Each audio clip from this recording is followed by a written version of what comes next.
Hello student, welcome back to my hub classes channel. आज हम पढ़ेंगे कुंडलिया की परिभाषा व उदाहरण, जो बोर्ड एग्जाम की दृष्टि से बहुत इंपॉर्टेंट है। तो स्टूडेंट, सबसे पहले ब्लैक पेन से हेडिंग डालेंगे परिभाषा। अब आगे पढ़ेंगे। यह छंद एक दोहा और एक रोला से मिलकर बनता है। दोहे का प्रथम शब्द इस छंद का अंतिम शब्द होता है। इसकी दूसरी पंक्ति का अंतिम चरण तीसरी पंक्ति का प्रथम चरण होता है।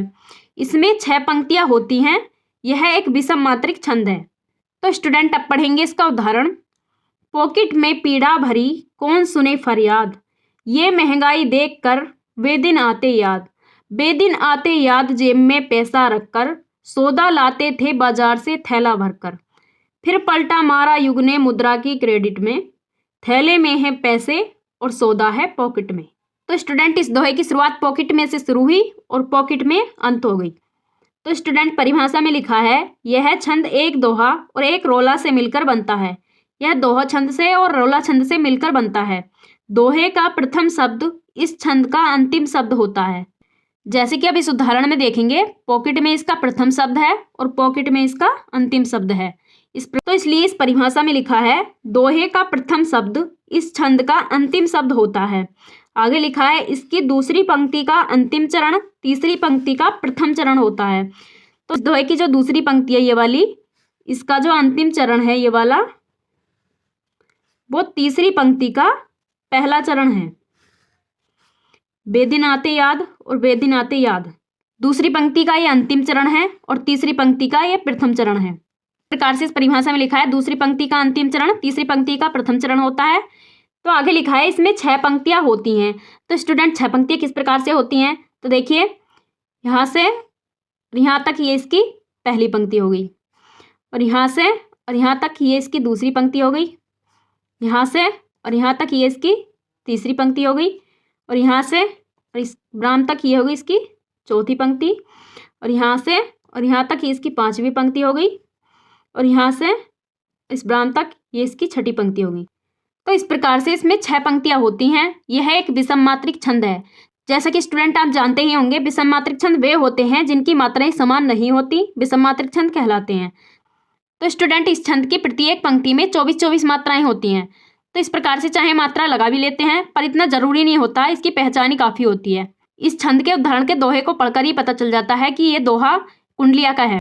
तो देखिए, इस दोहे की पहचान ही काफी है। तो देखिए, पॉकेट में से शुरू हुआ और पॉकेट में इसका अंत हो गया, और जो इसकी दूसरी पंक्ति है, इसका जो अंतिम चरण है वो तीसरी पंक्ति का प्रथम चरण है। तो इस प्रकार से ये पॉकेट में से शुरू हुआ और पॉकेट में इसका अंत हो गया, और दूसरी पंक्ति का अंतिम चरण और तीसरी पंक्ति का अंतिम चरण।